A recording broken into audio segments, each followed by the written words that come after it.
بسم اللہ الرحمن الرحیم الحمد للہ رب العالمین والعاقبۃ للمتقین والصلاة والسلام علی سید الانبیاء والمرسلین والصلاة والسلام علی اشرف الخلق محمد رسول اللہ وعلی آلہ واصحابہ اجمعین اما بعد۔ احباب گرامی، جناب سیدنا ابراہیم خلیل اللہ علیہ السلام کا جو تذکرہ ہے، جو قرآن نے بیان کیا ہے، اس سلسلہ میں سورہ مریم کی آیات بینات، جو تیسرا رکوع ہے سورہ مریم کا، حضرت ابراہیم خلیل اللہ علیہ السلام کا اور ان کے چچا کا مکالمہ ہے۔ وَإِذْ قَالَ لِأَبِيهِ يَا أَبَتِ لِمَ تَعْبُدُ مَا لَا يَسْمَعُ وَلَا يُبْصِرُ وَلَا يُغْنِي عَنكَ شَيْئًا، جب کہا اپنے چچا سے، اے میرے چچا،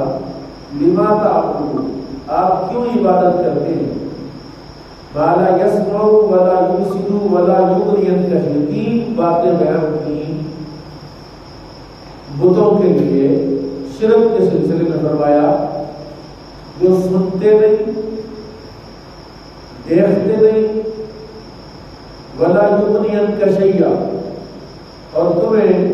کسی چیز سے بے نیاز نہیں کر سکتے، کسی چیز کا نفع نہیں دے سکتے، کسی چیز کا فائدہ نہیں دے سکتے، تم سے کوئی نقصان دہ چیز دور نہیں کر سکتے۔ یہ تین باتیں جناب ابراہیم خلیل اللہ علیہ السلام نے توحید کے سلسلے میں رد شرک میں یہ تین باتیں ہیں۔ اگر آپ اس پر غور کریں، اس کا مفہوم مخالف نکالیں، تو جس رب کو، جس اللہ کو ہم پوجتے ہیں، جس کی عبادت کرتے ہیں، جس کو معبود مانتے ہیں، اس کو یسمع، یبصر اور یغنی عنک شیئا، یہ تینوں کام رب کائنات فرماتا ہے۔ یہ سنتا بھی ہے، وَإِذَا سَأَلَكَ عِبَادِي فَإِنِّي أُجِيبُ دَعْوَةَ الدَّاعِ إِذَا دَعَانِ، جب کوئی بندہ زبان سے اللہ کے لیے جو کلمہ نکالتا ہے، اللہ اس کو سنتا ہے اور اس کو اللہ دیکھتا ہے۔ إِنَّ اللَّهَ عَلِيمٌ بِذَاتِ الصُّدُورِ، وہ تو سینوں میں پیدا ہونے والے خیالات کو جانتا ہے، تو زبان پہ آنے والا کلمہ کیسے بھی وہ سنے گا، اور پھر دیکھتا بھی ہے۔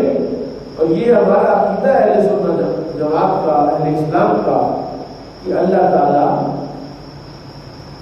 صفت سماع اور صفت بصر، یہ اس کی صفات ذاتیہ میں جو 7 صفات ذاتیہ ہیں، اس میں یہ جو صفت ہے ولا یغنی عنک شیئا، اور اللہ یغنی عنک شیئا، ہر چیز سے بے نیازی کر سکتا ہے، نفع دے سکتا ہے، یہاں تک کہ وہی چھوٹی سے چھوٹی چیونٹی کو بھی کاٹنے سے روک سکتا ہے، اور بڑے سے بڑے عذاب کو بھی آنے سے روک سکتا ہے۔ فرمایا دوسری بات جو اپنے چچا سے کی، یا ابتی انی قد جاءنی من العلم، میرے چچا میں آپ کے پاس علم لے کر آیا۔ تو یہ کون سا علم ہے؟ یہ علم وہ علم ہے کہ جس علم جیسا علم کائنات میں کسی کے پاس ہے۔ یہ ایسا علم ہے جس کو علم نبوت کہتے ہیں، یہ صرف نبی کے پاس ہوتا ہے، نبی کے علاوہ کسی اور کے پاس ایسا علم ہو سکتا؟ نبی پر وحی آتی ہے، اور وحی کا علم جو ہے وہ قطعی اور یقینی ہوتا ہے۔ اور ابراہیم علیہ السلام اتنے جذب کے ساتھ کہہ رہے ہیں کہ میرے چچا، میں آپ کے پاس ایسا علم لے کر آیا، ما لم یأتک، آپ کے پاس یہ علم پہلے نہیں آیا، فاتبعنی، آپ میری اتباع کریں۔ اب مشکل کام یہ ہے کافروں کے لیے، مشکل کام ہے کسی بھی شخص کے لیے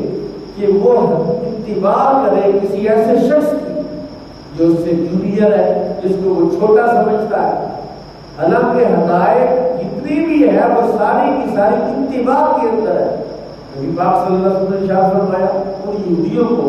جنہوں نے دعویٰ کیا کہ ہم اللہ کے محبوب ہیں، نحن ابناء اللہ و احباؤہ، ہم اللہ کے بیٹے ہیں، اللہ کے محبوب ہیں، رسول اللہ نے فرمایا کہ اللہ فرماتا ہے کہ قل ان کنتم تحبون اللہ، اگر تم اللہ سے محبت کرتے ہو، فاتبعونی قل ان کنتم تحبون اللہ فاتبعونی یحببکم اللہ، میری اتباع کے بغیر نہ تم اللہ سے محبت کر سکتے ہو نہ اللہ تم سے محبت فرمائے گا، کیونکہ اللہ نے مجھے بھیجا ہے اور اس نے کہا ہے کہ محبوب تو جا، جو تیری اتباع کرے گا میں اسے اپنا محبوب بنا لوں گا۔ یہی بات ابراہیم علیہ السلام نے اپنے چچا سے کہی کہ فاتبعونی، آپ میری اگر اتباع کریں، آہدی کا میں آپ کو ہدایت دوں گا، صراطا سویا، سیدھے رستے کی ہدایت دوں گا۔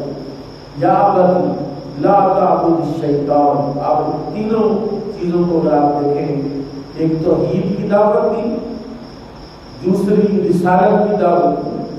اور تیسری دعوت کیا دی؟ یا ابت لا تعبد الشیطان، میرے چچا شیطان کی عبادت نہ کریں۔ اب شیطان کی عبادت تو کوئی نہیں کرتا، اللہ کی عبادت کو چھوڑ کر نفس پرستی ہو، بت پرستی ہو، شخصیت پرستی ہو، جماعت پرستی ہو، ہر قسم کی اللہ کے علاوہ، اللہ کے مقابلے میں، اللہ کی شریعت سے ہٹ کر کسی بھی قسم کی جو اتباع ہے جس میں رضائے باری تعالیٰ نہ ہو، جیسے رسول اللہ نے فرمایا من احب للہ وابغض للہ وعاطى للہ ومنع للہ فقد استکمل ایمانا، اللہ کے علاوہ، اللہ کی رضا کے سوا اگر کسی نے کسی کی بھی عبادت کی، کسی کی بھی تابعداری کی، کسی کی بھی اتباع کی، وہ شیطان کی اتباع، شیطان کی عبادت ہے۔ قرآن کریم میں اللہ نے ارشاد فرمایا کہ وہ لوگ جو نفس کی عبادت کرتے ہیں، نفس کی عبادت کون کرتا ہے؟ شیطان کی عبادت کون کرتا ہے؟ خواہشات کے پیچھے ارائیت الذی من اتخذ الہہ ہواہ، کیا تم نے ایسے لوگوں کو دیکھا جنہوں نے اپنی خواہش کو اپنا معبود بنا لیا؟ معبود تو اللہ ہے، خواہش کو معبود کون بناتا ہے؟ فرمایا جو اللہ کو چھوڑ کر مقاصد جو عبادت کی ہیں وہ رضائے باری تعالیٰ نہ ہو تو وہ شیطان کی عبادت ہے۔ وہ جو خواہش کے پیچھے چلے، خواہشات کا بندہ بن جائے، عصبیت کا بندہ بن جائے، شخصیت پرستی کا شکار ہو جائے، فرمایا وہ رب کی عبادت تو نہیں ہو سکتی۔ اور ان الشیطان کان للرحمن عصیا، شیطان تو اللہ کا نافرمان ہے۔ یا ابت، اب چوتھی بات جو انہوں نے اپنے چچا سے، یا ابت یخاف ان یمسک عذاب من الرحمن، یہ جو تینوں کام ہیں جو میں نے آپ کو کہے، اگر آپ یہ نہیں کریں گے، بتوں کو نہیں چھوڑیں گے، میری رسالت کی، میری نبوت کی کا اعتراف نہیں کریں گے،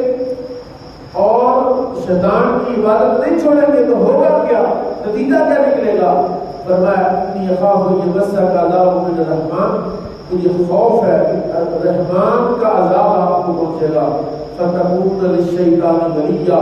پھر آپ شیطان کے ساتھی ہو جائیں گے، آپ شیطان کے ولی ہو جائیں گے، شیطان آپ کا ولی ہو جائے گا۔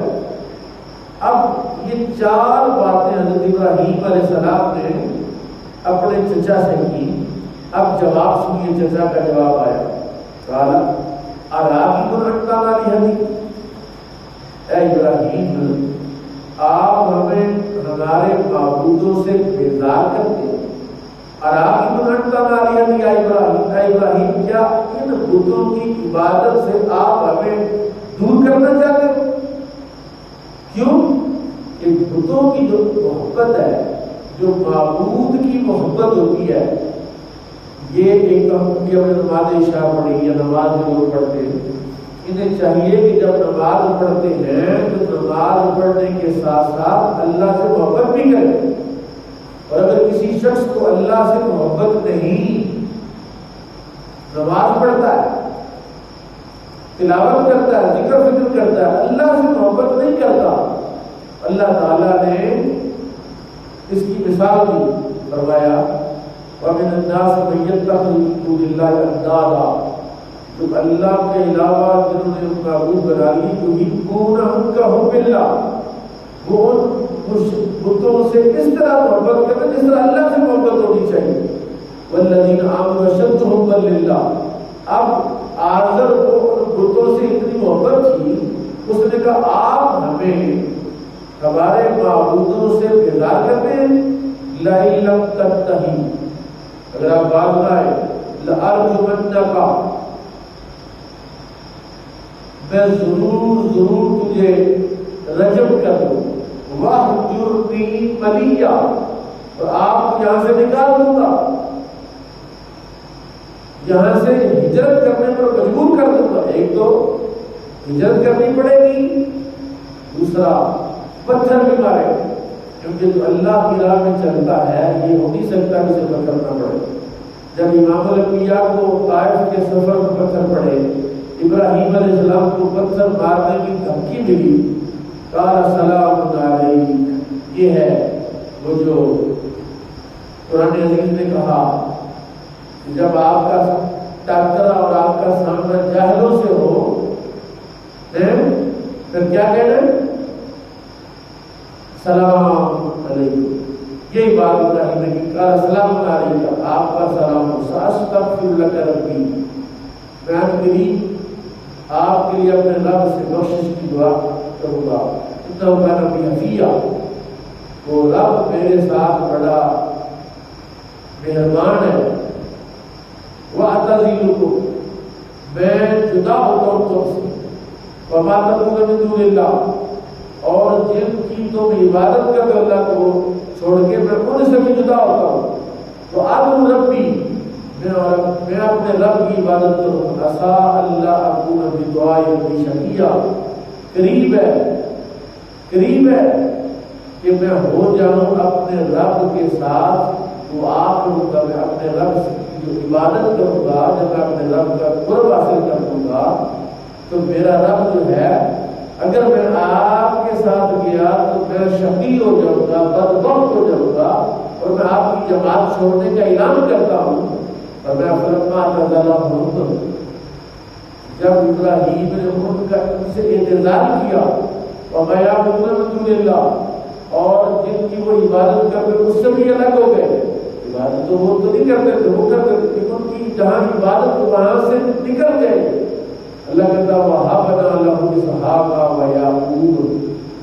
ہم نے ابراہیم کو اسحاق دیا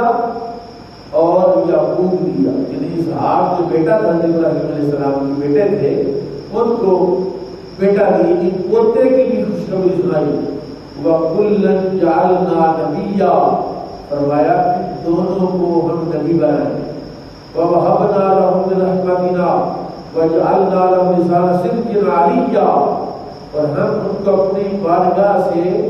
رحمت عطا فرمائیں گے، اور ان کو ہم بنا دیں گے سچے، لسان صدق علیہ، یعنی سچے نبی ہوں گے، نبی تو ہوتا ہی سچا ہے، تو پھر سچے نبی ہونے کا مطلب کیا ہے؟ فرمایا ان کی دعوت اتنی مؤثر ہوگی کہ جو ان کی ساتھ لگے گا وہ بھی سچا ہو جائے گا، علیہ، اور وہ بلند و بالا ہو جائے گا۔ جو نبی کی دعوت کو قبول کرتا ہے اللہ تعالیٰ اس کو بلند و بالا فرماتا ہے۔ یہ حضرت سید ابراہیم علیہ السلام کا ذکر جو ہے تذکرہ ہم نے سورہ مریم سے کیا، اور یہ سلسلہ قرآن حکیم میں ذکر ابراہیم علیہ السلام یہ سلسلہ انشاءاللہ جاری و ساری رہے گا۔ آپ سے التماس آپ ہمارے ساتھ جڑے رہیے، دین، شریعت، علم اور تصوف کی معلومات اور اس پر عمل کرنے کے لیے ہماری ویڈیو کو شیئر بھی کریں، سنیں بھی، اور تبلیغ سمجھ کے آگے بھی اس کو بلانا۔ شکریہ۔ وما علیہ الا البلاغ۔